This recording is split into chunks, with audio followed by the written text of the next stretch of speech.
I want to say hi to everyone and welcome to today's installment of the SIREAS Executive Webinar Series. I'm Rob Toplansky and I'll be the facilitator today. And we have a terrific program, a roundtable discussion featuring a powerhouse panel, who you can see here on the screen, and they'll be discussing navigating the go-to-market process in the new virtual environment. And I want to thank all of you for taking time out of your busy schedules to join us here today. Now, I'm sure that everyone's familiar with the Zoom platform by now, so I'd just like to point out a couple of things. First, since this is a webinar, you are all muted when you entered and your video is off. We're recording this webinar and we'll be sending a link to view the archive to everyone that registered. We will have a couple of polls during the webinar, and I hope you will participate because the results are always more interesting when everyone shares their thoughts. And last, please use the Q&A feature to submit questions for the panelists at any point during the presentation. If there's an opportunity to do so, we may address the question immediately, and other questions may be saved for the end. And if we don't get to all your questions, we'll attempt to follow up after the webinar. So with that, I'd like to introduce today's panel.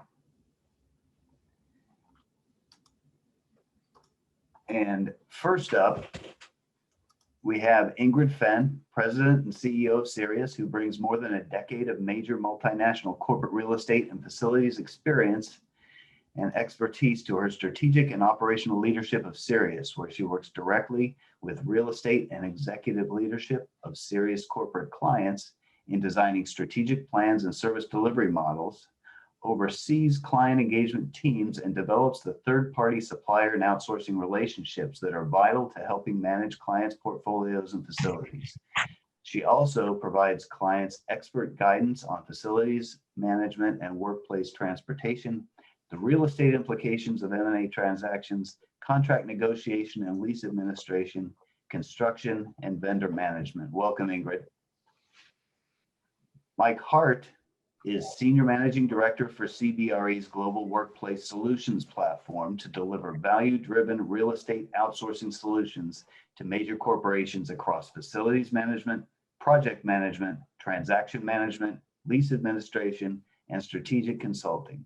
Mike joined CBRE from Cushman and Wakefield, where he led the sales and solutions team for the New York tri-state region. And prior to that, Mike led the global occupier services business for the region, and along with his senior leadership partners, drove the transformation of the corporate services business from a local New York tri-state focus into a true global organization. Welcome, Mike.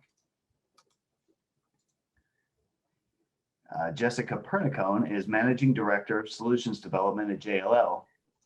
And with nearly 20 years of experience in the outsourcing industry, Jessica specializes in innovative experience and technology-enabled solutions for corporate enterprise clients to use, operate, and cost-effectively manage their real estate portfolios. Leading teams to create holistic workplace strategies is her focus and passion, and she works collaboratively with clients to create solutions that improve employee productivity through healthy experiences, efficient processes, and predictive programs for the future workforce. Welcome, Jessica. And Tricia Trester is Head of Enterprise Solutions EMEA at Cushman & Wakefield, where she advises Fortune 500 companies as they seek to expand, transform, and centralize services globally. Tricia has significant experience in recognizing core client needs and using that understanding to help drive client-focused initiatives that achieve positive impacts in multiple markets, business lines, and geographies. Tricia also has strong experience in workplace operations, leading project management lines of business for the life sciences and technology sectors, as well as account management for multi-geo clients, and she has led large-scale PMOs for corporate business transformations. Welcome, Tricia. And all four members of our panel have significant experience navigating the go-to-market process in this new virtual environment, and they're here to share their experience and insight with you all today. So with that, I will hand the program over to Ingrid to get the discussion underway. Great, thanks so much, Rob. Appreciate the introduction. So as Rob had mentioned, we're going to spend the session today talking about the go-to-market process and how that has changed and looks different today in the virtual environment that we're all learning to navigate through. And so with that being said, I wanted to ask the first question to Tricia. From your perspective, Tricia, what are the key success factors that contribute to an efficient and effective RFP process? Sure. One of the things I think is absolutely critical for us is that we, as service providers anyway, have a good understanding of what the client's challenges and opportunities are that we're supposed to be solving for. I think this is where relationship actually really comes into play. A lot of times we might no bid an opportunity if we have no relationship, because that's really the way that we find out what a bespoke solution might look like.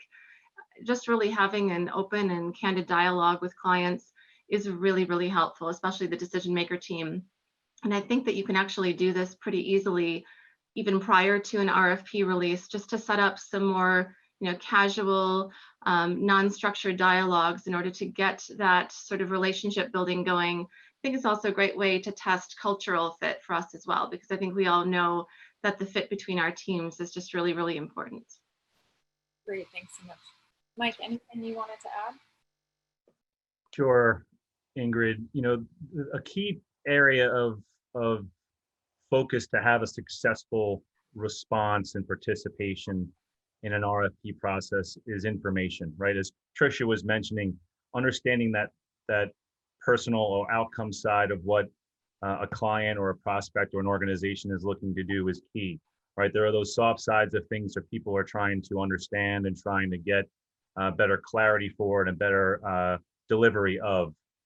But correlating with those soft understandings of what the organization is looking to do from a CRE perspective, getting alignment with what the business is doing, what the company is doing, what the direction of the overarching business is, and the role that the CRE or the facilities or the real estate organization plays within that. So getting an understanding of both the CRE as well as the corporate side of the house is really key to helping to put together the right pieces to move forward with an outsource. Yeah, great, thanks. Jess, anything you wanted to add? I think Tricia and Mike hit it really well. Communication and information, absolutely important. Cultural alignment. The only thing I'd add is the amount of data that can be provided as part of the process that really allows us to provide the most specific solution with also tangible commitments when it comes to improving performance, improving service delivery, and also driving financial value. So the more data that can be provided and the more transparency we can have it during the process, it really saves time down the road and creates a really effective way to kick the relationship off on a positive manner. Great point. And I think that process for a client goes through, that we often support in collecting the data and starting to understand what they're delivering today, also helps them to think more strategically about what they want out of the go-to-market process. So I really think that's a valuable part of the exercise for both parties. So with that being said, we want to ask question to the audience at this time. And so I believe Rob is going to bring the question up on the screen, but I'll speak to it as well. So from an audience perspective, do you find, if you've had this experience throughout the last year, do you find an in-person presentation or a virtual presentation to be more productive? And this is obviously multiple choice here. So in-person, virtual, or you don't recognize any difference. We'll just pause here and give everyone a moment to answer, and then we'll take a look at the results. So overwhelmingly, I think the perspective that in-person meetings are more productive. And I think, that's a great message for us here today to support what it is we're talking about. And, certainly while we all want to be back in the office and face-to-face with our peers and with those that we're working with, we are where we are, and in the environment that we're in, we're all looking for ways that we can become more productive, that we can collaborate better together without being face-to-face. And so we're going to be talking a little bit more about that today. Jess, looking ahead to when we're able to meet safely in person again, what aspects of the RFP process do you see remaining virtual? Are there, any elements that potentially work better or are more efficient in the virtual environment as opposed to face-to-face?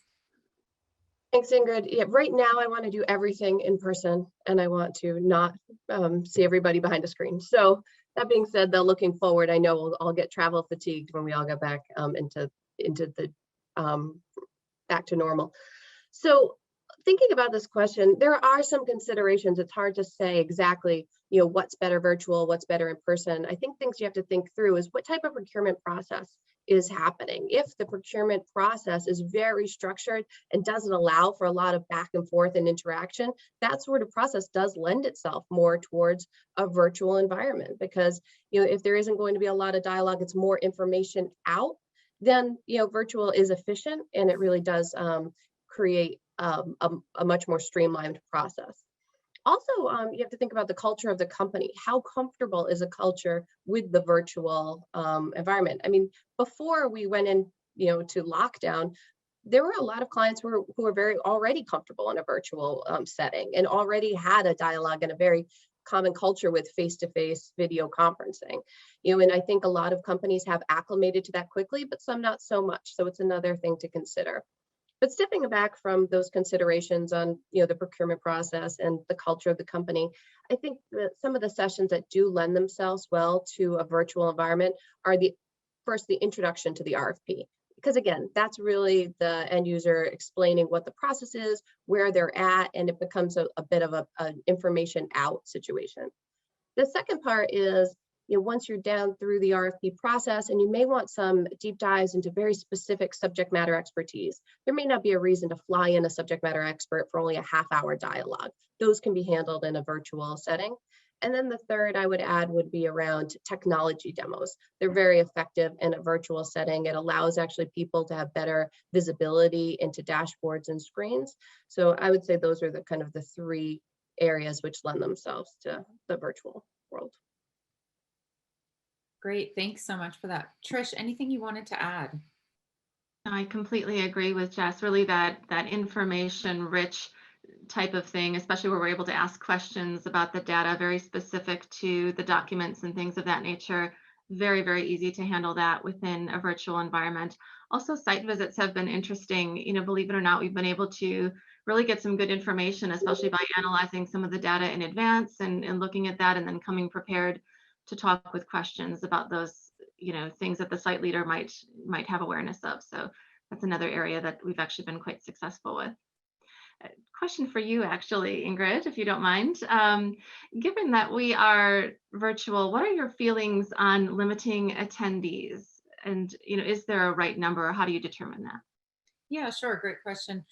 I think that when we were face to face, the thought on limiting attendees was you wanted to have an environment, well, first that you could all actually fit into a conference room comfortably, but you wanted to create an environment where there was enough of a personal feel and a personal touch where you could get to know each other, right? And I think one aspect of the RFP process, particularly in our industry, because it is a people service, right? Much more so than in some other cases, that face-to-face interaction, those sessions where you have with, typically we would suggest the deal team, the team that's actually going to be working with the client moving forward, gives you the opportunity to really build some rapport.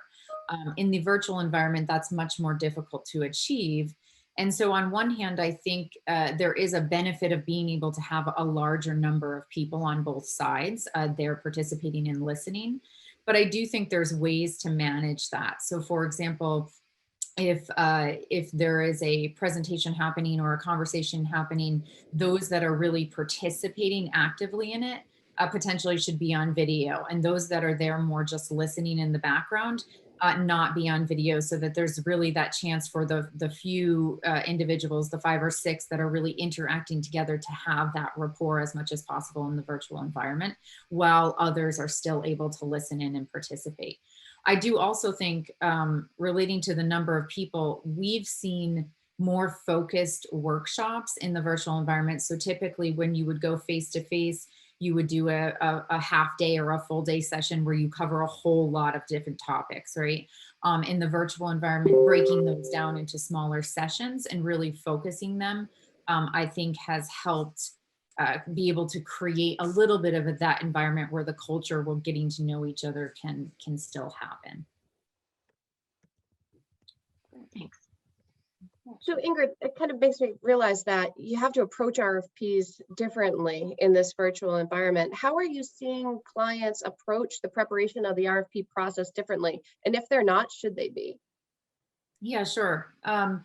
So I think, the pre-preparation, at least from our perspective of getting ready for the RFP and that process we go through with our client, um, for us, that has to be virtual as well, right? So there's a little bit of a nuance there. It takes potentially a little bit longer to collect the data to understand the current state because you don't have those chances to really get together and work through those sessions in a kind of a concentrated amount of time.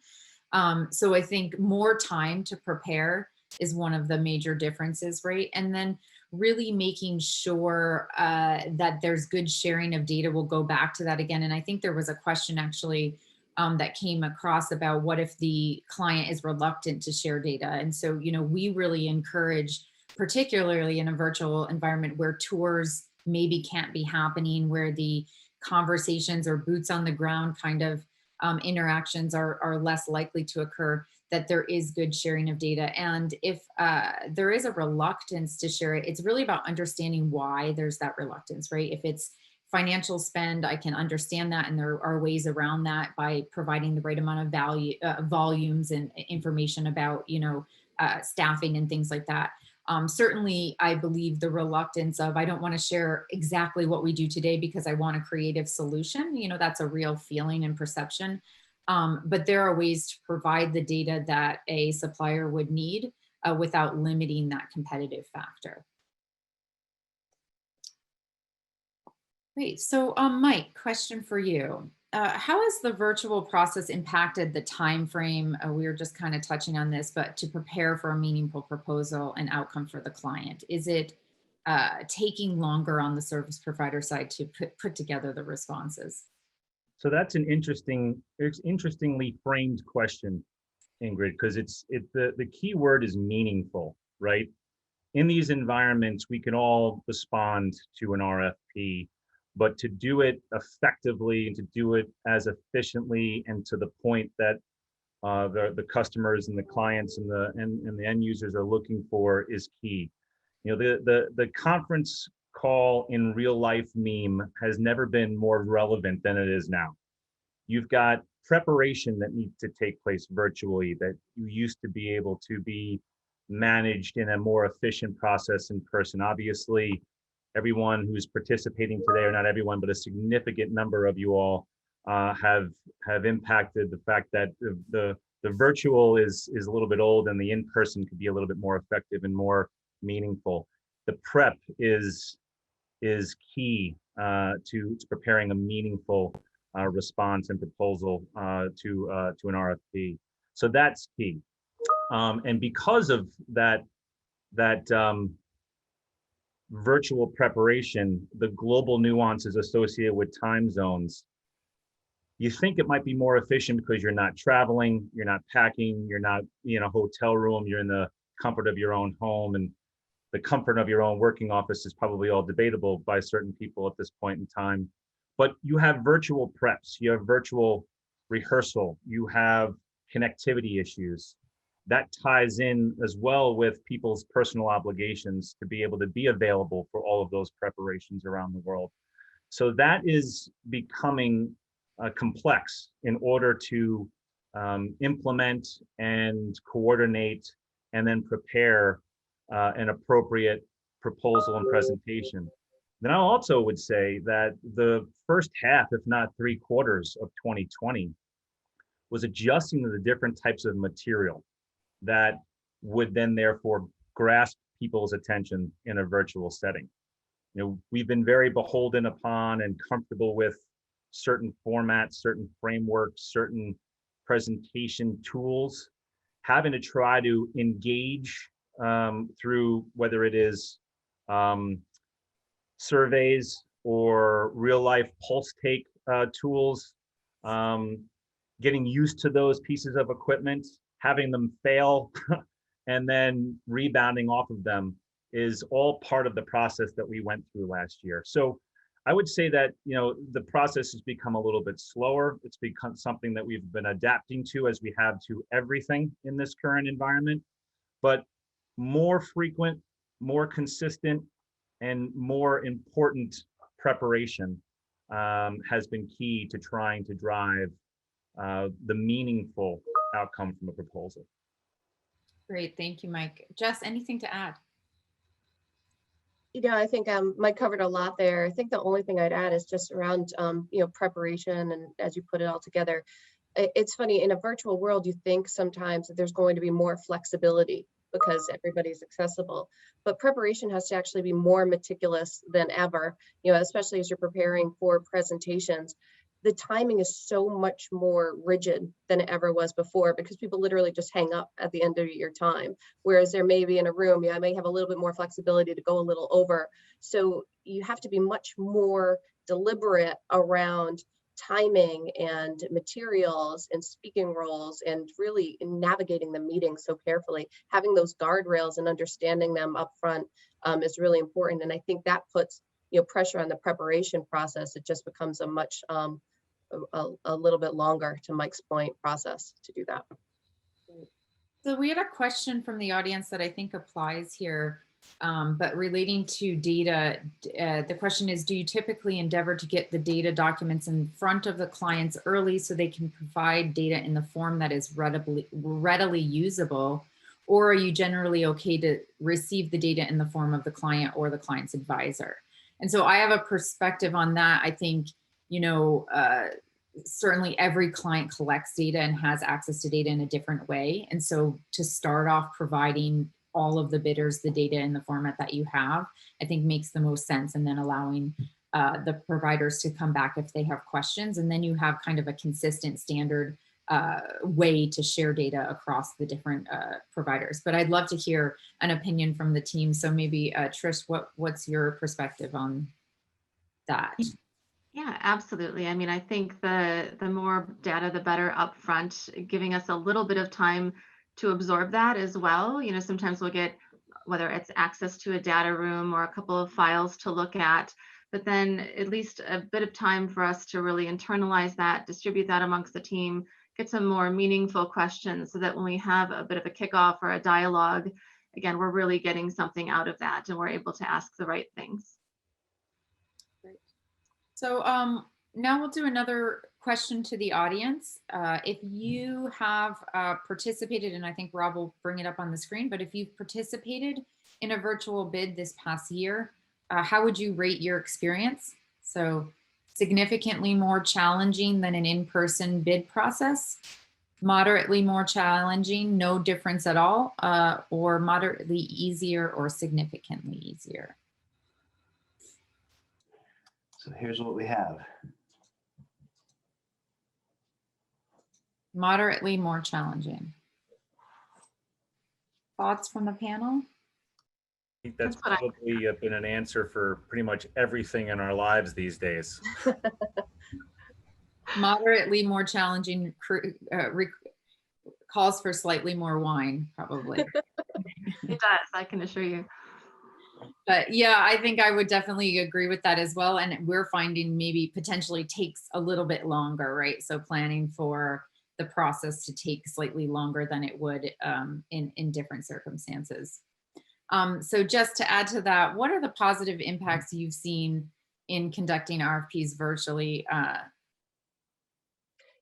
Yeah, so, you know, when you look back over the course of the past year, there are some things that I think we're going to take away and learn and, you know, incorporate into our process. I mean, I think, you know, we've been talking about the step change in accepting technology has been really fantastic. It's gone faster than, you know, anybody could have hoped. And, you know, I love seeing people's faces and I can't remember the last time I dialed into a conference call line, and that's a good thing. You know, I love, you know, having these interactions. We've certainly saved a lot of paper by not printing out books and books of presentation decks. So that's for sure. And I think when we look at the past year, the inclusivity of teams, I think, is something that shouldn't go unnoticed. You know, it's a lot easier to include multiple regions and presentations, where before there would have been a lot of travel involved. And we can also engage people at different levels of the organization, give them exposure to presentations and meetings, which, if you look across the industry, it's a great way to give people who are up and comers access to some great information and experiences. So I think that inclusiveness of it is really good. But I think with everything, there's balance. When we think about the not traveling and things like that, and you're saving time by not being on a plane, those plane rides and commute times are sometimes where you have that time to just have blue sky thinking and the creativity. So I think with everything else, with every positive, it's a balance. So I think when we step away from this, we'll take some of the good, but I don't think we want to go one way or the other going forward. Jess, I had to chuckle when you said we saved a lot of paper, and I don't miss trying to travel home with a stack of RFP responses in your suitcase. So that is one of the definite. Noted. So Mike, anything to add? Yeah, so I would say, one of the positives has been involved with the actual presentation delivery, right? In the room with people present, it's really tough to signal to your team members or to prevent yourself from piling on to a particular subject. With the virtual communication tools, with the chats, with these Q&A sessions, with this sidebar texting capabilities, you could comment to somebody within the presentation to, oh, make sure you include this, or make sure, or don't anybody, Billy's just answered the question really well. No need to pile on. That's a great way, and some of the key aspects in the presentation that I think have been valuable from the virtual presentation format as compared to in person. Ingrid, one more for you here. In regard to the overall, industry trends and themes, are you seeing, with the new environment, with operating differently, with the way of working, that you see, more suppliers bidding on more deals to try to put forward their strategy? Are clients going to market more frequently to either understand what's happening in the market or to try to adapt? What do you see in today's environment from a both response perspective from folks like Tricia, Jess, and I, as well as the marketplace for inquiring or trying to see what sort of expertise we're bringing to the table can benefit their organization? Yeah, sure. So, in the past 12 months, we've seen a pretty significant rise in the number of bids that are in the market. And we've all kind of speculated as to why that has been the case, right? And it's been a very busy year.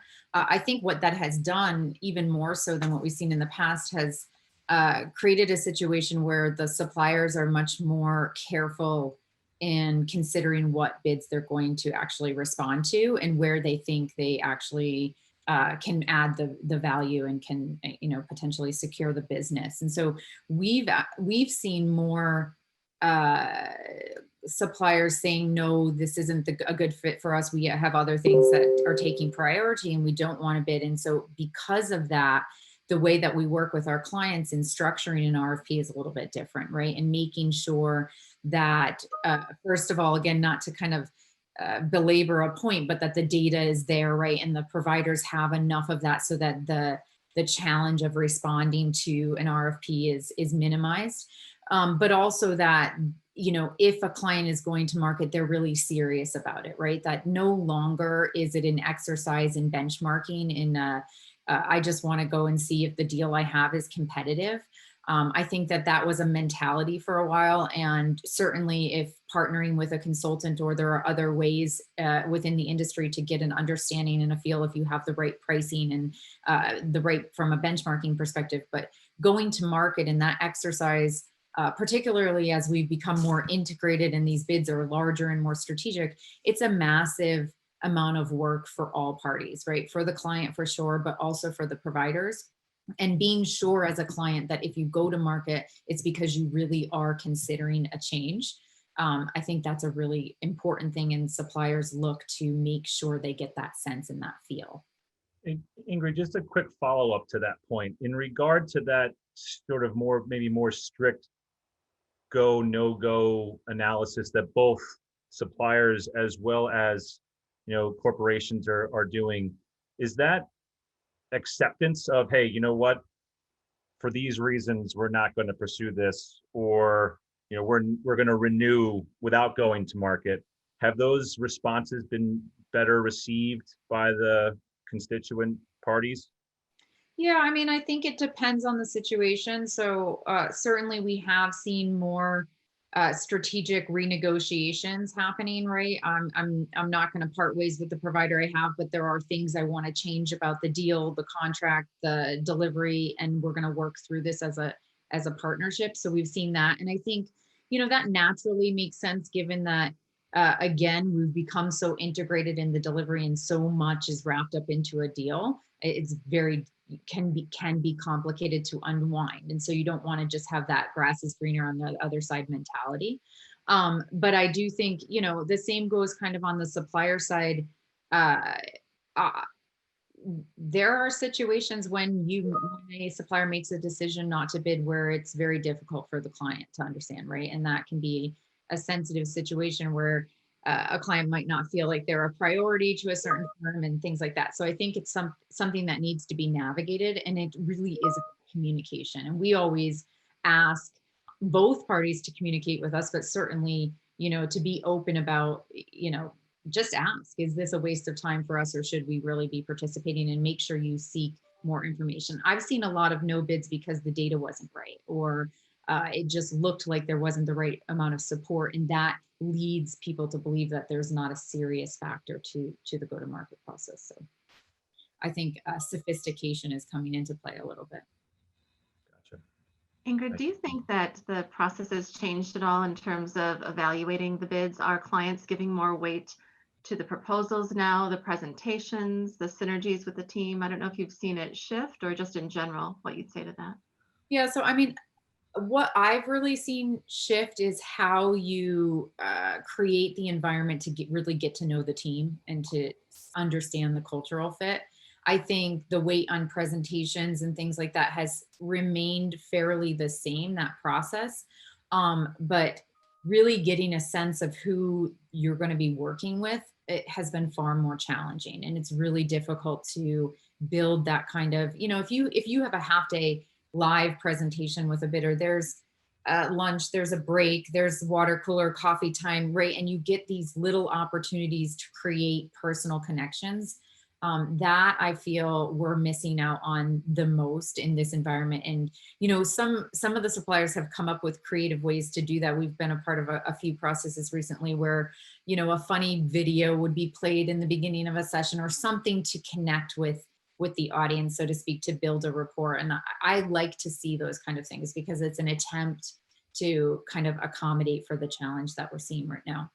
We're getting a couple questions here. I was debating whether to address them because they're a little bit steering away from the virtual environment and on the actual commercial model. So we're getting questions around, have clients moved away from the GMP process? Are we seeing difference in the way clients are contracting, especially in relation to commercial models? But there's a few of them here, so I'll touch on them really quickly, and then we can hear from the panelists as well. From my perspective, I feel as the industry and as clients are seeking more transparency, they're moving away from the GMP models where you really don't have as good of a handle and understanding your business. And there are many other ways to solve for that consistency in budget, which was ultimately why the GM model was put in place to begin with, right? And there are other mechanisms for doing that. So I certainly am seeing the industry shift away from that. And I believe the providers also feeling that that is not the best long-term partnership type of structure.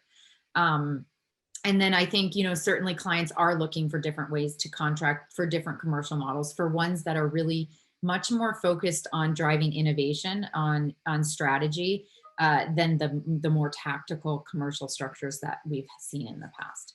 But I do think as an industry, we still all are in this group here, as well as others, are still continuing to try to solve for that, right? What are the best pricing mechanisms? How can we collectively as an organization eliminate some of those perverse incentives that come with some of the pricing mechanisms we have today? I'm not so sure it's been completely solved, but I do see both clients and providers shifting in the way we're thinking about the commercial model. So anything to add there? I know we're not going to go down a rabbit hole, but if anyone had a comment to add, that'd be fine.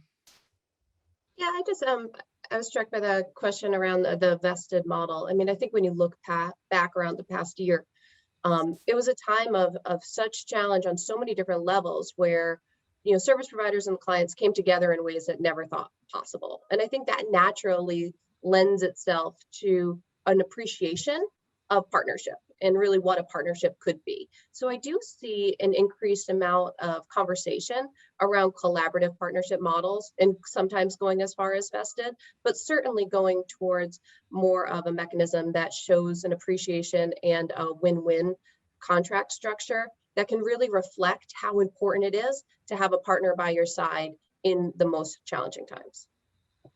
Great, thank you. So Trish, question for you. This is an interesting one, actually. Are there components of the process that can be done in a collaborative forum with all service providers together participating? And would that potentially drive a more efficient process? I'm actually a big fan of this, actually, that there should be more opportunities, in my opinion, for us to collaborate.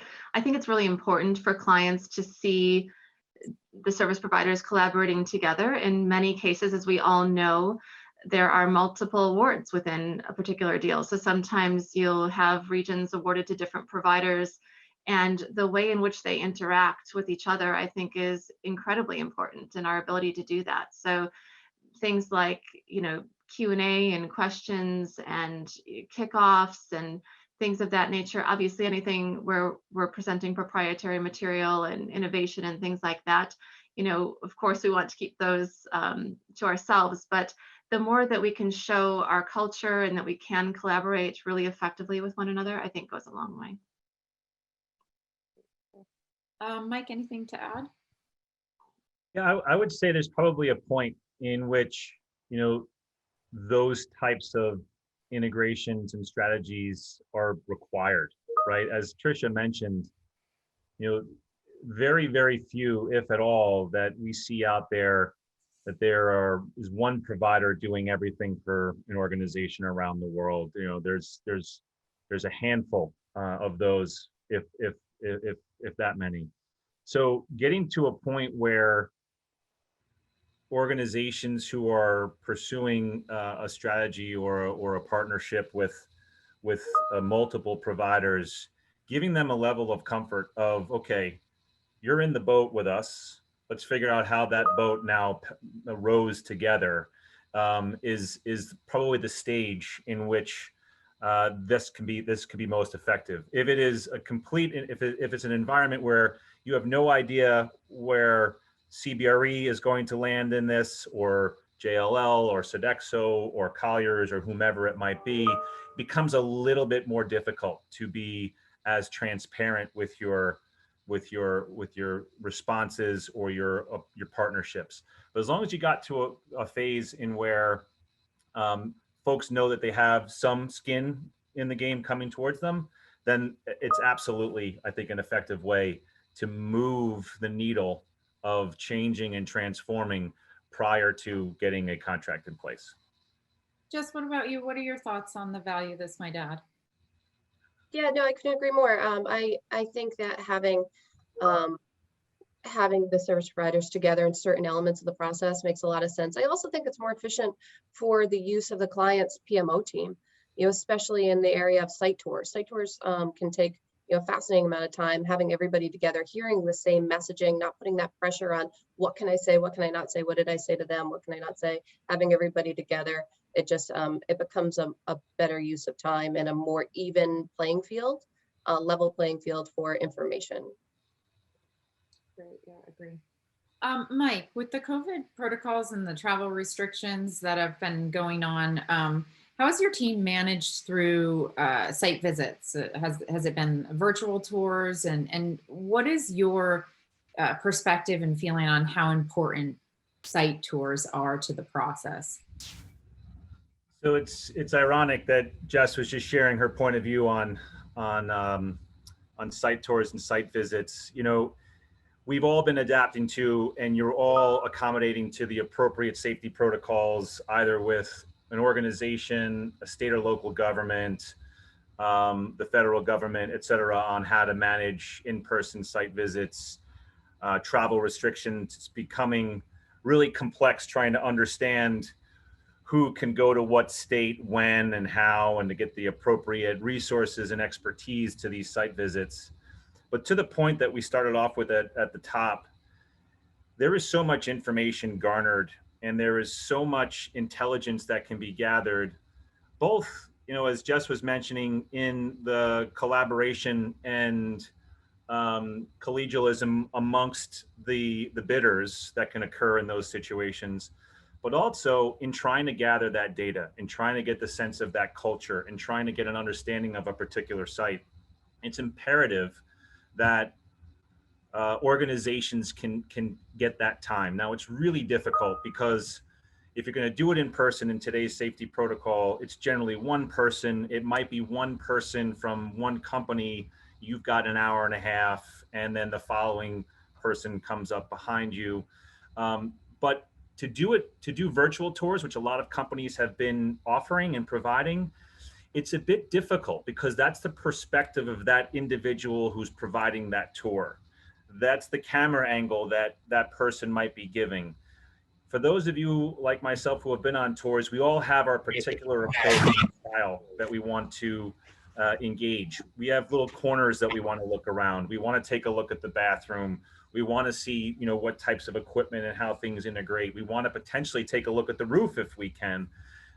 So without that ability or that individual direction on a site tour, it makes the value of them less. So we're all trying to get the greatest data that we can get, and as any information is great. But I think if we can continue those site visits in person in some way, shape, or form, and obviously the way, you know, the health situation in the pandemic is starting to trend, that will be less of a concern going forward as we continue to make progress. I'll chime in here just for a second too. I just wanted to add to something that Mike was saying there. In gathering the information as well, IFM for so many years has been focused on technical information that you get from a site visit, you know, the asset data and the equipment and model numbers and things like that. And although that is valuable for certain reasons and calculating hours and such, I've really challenged the teams recently to start asking more open-ended questions about the things that really do matter at that site. Why do they particularly love the receptionist that they have, or what is or isn't working with the current team? And again, those are things that, you know, if you're sending just technical service people on a site visit, those are some of the intangibles that you can't get. So I agree, it's a balance, and I think you just have to figure out the right way to get a sense of the extra, the bit of value that you could bring beyond, you know, obviously just the maintenance plans and things of that nature. Great, thank you. So now I think we're going to do another question to the audience. So what do you think the average length of a virtual session should be? So whether that's a yellow pad session or a bidder presentation, what is that length that kind of is most appropriate or most productive? So is that less than an hour? Is it an hour, 2 hours, 3 hours, or greater than 3 hours? Oh, there were some. 2 hours. 2 hours. Is a sweet spot. Jess, thoughts on that? Does that make sense to you? It absolutely makes sense, but what it here highlights that, you know, I think gone are the days of one yellow pad or one final presentation, especially if you're talking about a 6 service line global initiative. You know, it's really impossible to go into any level of detail that's meaningful in 2 hours. But again, that is really a good amount of time to have people engaged and the energy up and to not get distracted. So how can you cover, you know, give the service lines justice and give each of the regions justice in just 2 hours? So I think there it lends itself to really think through, how am I going to structure, you know, these presentations and these workshops so that they're most effective using people's time and covering all the materials and the regional nuances. Yeah, and we've actually seen a structure where the workshops are more broken up by function, right? So that you actually have targeted conversations with individual teams.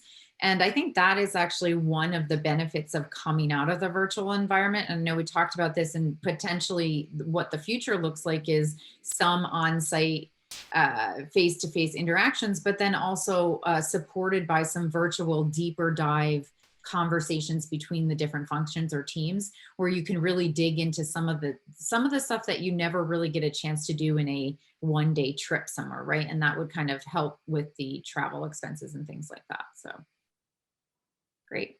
So Trish, how do you, speaking of the length of presentations, how do you maintain the energy in virtual presentations, right? How do we kind of keep things moving? What are some of the strategies that you guys have been thinking about using? Very, very interesting question, because it is such a different world. I think video is something we've all learned a lot about in terms of whether that should be on or off. And in a lot of cases, initially we were following the client's lead, and then really realizing that if you, at least in a discussion point, if you don't have dual cameras on, if client and service provider, at least for that portion, can't see and talk with each other, that loss of body language is so incredibly important. I think it's very, very difficult as a service provider to present for any length of time and not be able to see any reactions on people's faces, or what they're thinking. And so I think number one is really align with them in advance. How would you like us to work this? Maybe when we're speaking, we'll go on video, or on or off the whole time, just whatever their preference is. But again, prefer on, so we can see that body language. And I'd say stopping and asking for feedback in more in a better amount of time. Really, we sometimes would leave that way till the end, but that's way too long in a virtual kind of setting. I think the more that you can break that up and ask, maybe instead of are there any questions, maybe more pointed questions to draw people out a little bit. Yeah, and I think also you get more questions naturally from the client in a face-to-face than you would potentially in a virtual environment. So spot on there with really pulling those questions out, pausing, making sure people are clarifying things, because I do think there is some hesitation for the broader team to be asking questions in a virtual environment. Jess, anything else to add? I mean, for me, when I think back at some of the best sessions we've had over the past couple of months, it's always when people are really comfortable with their content and they feel really good about coming into it, and they're able to just engage in dialogue, and their energy isn't being spent on what am I going to say next. It's really listening and actively engaging. But again, to the points earlier, that takes a lot of prep, and also understanding your team, if they're introverts or extroverts, how's their mental state in terms of dealing with this. So it's really around knowing your team, knowing what environment they work best, and helping everybody be their best self on that day. Because once they're comfortable with the materials and how the session's going to go, that's really when the energy is able to be at a high, because everyone's excited to be there and they just want to have that dialogue. So I think that the time spent on preparation, ensuring everybody individually is authentic and be able to bring their best self is really a way to keep the energy up. So Mike, just building on what Jess was saying there about knowing and understanding your team and communicating with your team, do you think the virtual environment creates a better capability for you to communicate within the pitch team during a presentation? So you're able to maybe instant message each other, as an example. What's your perspective there? So I think this is a little bit of a double-edged sword in the fact that, as I mentioned earlier, there is the opportunity to prevent a pile-on of a story, or to signal to somebody, hey, while you're going through this aspect, make sure you remember to mention X, Y, or Z. Or for someone to say, hey, Mike didn't say this, so I'm going to quickly follow up when he's done and communicate the point a little bit more clearly. So that is a great use of that functionality that wasn't there in the past, outside of sort of throwing a spitball at somebody across the room to get them to pay attention and to chime into their particular aspect of the presentation. The other side, however, is it potentially can be leveraged as a crutch, right?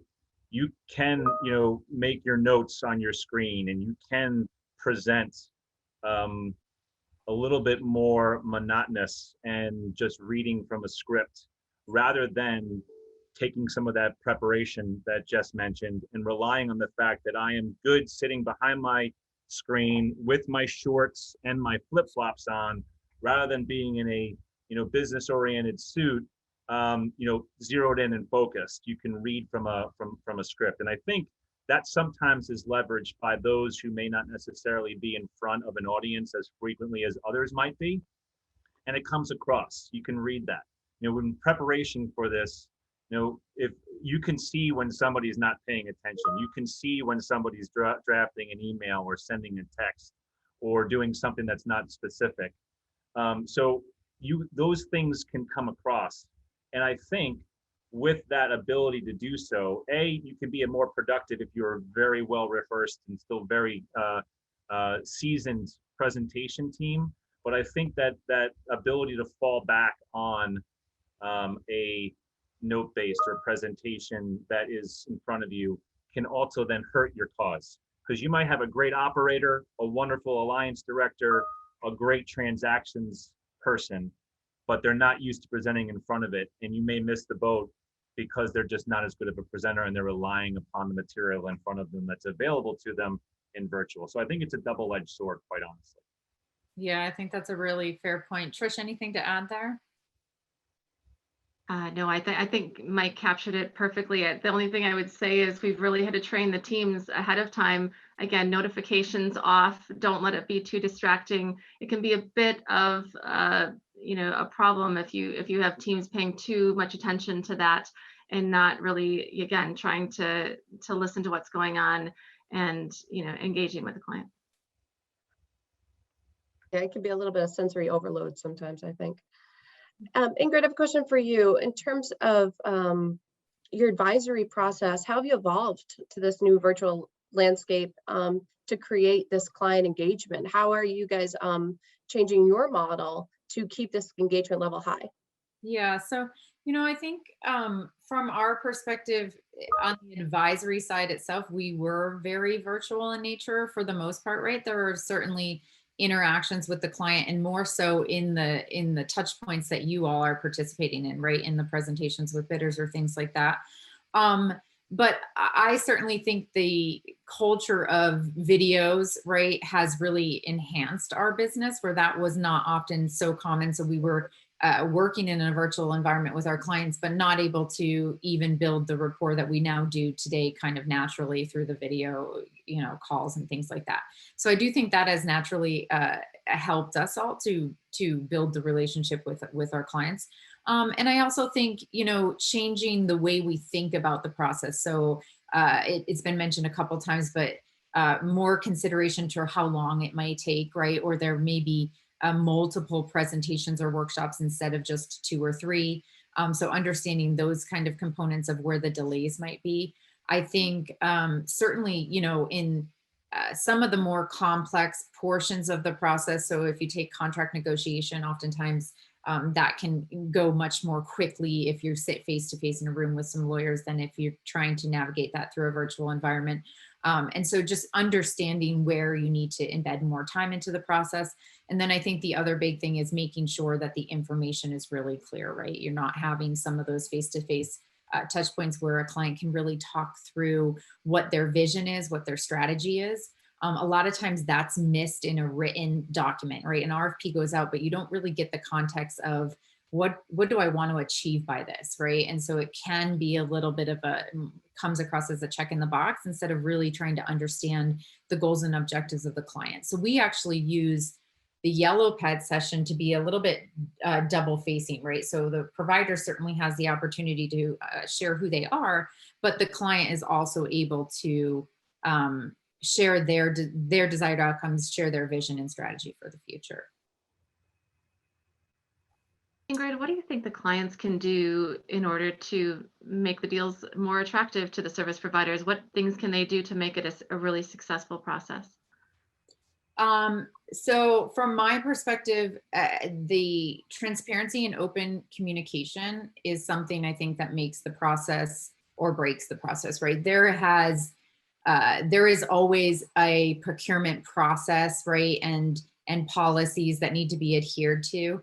But I think, you know, again, we're talking about, in many cases, very complex go-to-market structures, right? Where there's lots of people and lots of services involved. And if you limit the communication, the ability to ask questions, the ability to kind of back and forth, right? There's, in an RFP process, there can always be the RFP hits the street and you have 4 days to ask any questions, and then you really don't get any other opportunity after that. I don't think that that's a good strategy. I get why it's done, but I do think as the process moves, as you continue to learn things about the client, kind of as you're developing your response, questions come up, and there should be a more flexible framework for communication. Of course, ensuring that it's fair and equitable, but that there is that opportunity to really understand what the client needs, so you can tailor the response, right, in the proposal. I think no one wants to have a cookie cutter response that you then have to try to figure out once you've hired them of what it really is going to look like in actuality. So Jess, how do you understand a prospective client's culture and ensure that you're putting together the right team to align and complement that in the virtual environment, right? I think we've hit on that a couple times now, how important culture is within the team. How are you guys thinking about that differently? Yeah, you know, this is a little bit of a tricky one. You know, this involves a little bit more research and advanced planning than we would have to do if we were able to, you know, meet in networking events or, you know, get to engage face to face. So it definitely is involves a lot more research into the company, into people, navigating your networks and navigating your team's networks. You know, how do we know the history behind, you know, what's happened on the account and what makes people, what are their personal objectives going forward? So that's kind of one part of it, is just really shifting from direct conversations to just more research. I think the other part is throughout the process, building more and more icebreakers to make the interactions more personal into the meetings. You know, have a fun fact about yourself. What's your hobby? My caution there, though, is to ensure that your team practices these, and because otherwise someone can't talk about baking for a fair amount of time in their introduction, and it could get away from your core message. So icebreakers are good, time limit them. That would be my advice. Great. Thanks so much, Jess. And I just realized we're at the end of our time here. Clearly, we could go on and talk about this for another hour or two. But we really thank everyone for joining us and for your participation and your questions. As Rob mentioned, if we didn't get to a response to your question, we'll take a look at it and reach out to you separately. And we hope you join us for the next session. We'll let you know when that's going to be, but thanks so much. Thank you, That's all. Ingrid and Rob. Thanks, Thanks, Mike and Trish.